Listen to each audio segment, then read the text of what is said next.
Making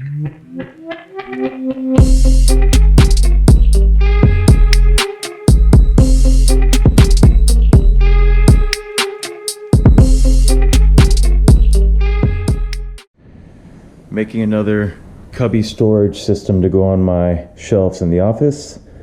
And what I'm doing right now is just taking some stainable wood filler and I'm going to put it over these little holes where the brad nails and finish nails were utilized, just to fill that up.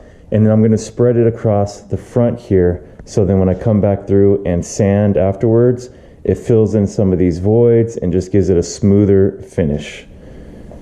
So to do that, I'll use either my finger or a couple different spatulas, and I'll just take and drag it through, just leaving a smoother finish on here, which then will allow me to come back through and sand later. And once the sanding is done, it will have a nice finish. So I'll do that here, and then also up on the top and the sides and the front, wherever there is these little holes. You just come through like that, like so.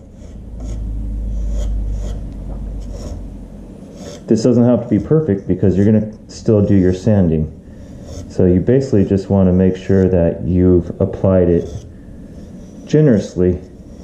It's okay if it's a little thick, because when you sand it, it will be smooth. And it's better than not having enough and still having a little hole. Another area I want to make sure I hit is there's a couple of spots where I'm getting a little splintering off this plywood. And all I have to do is come over here like this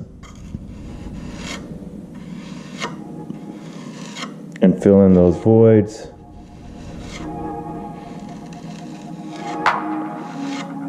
Like so.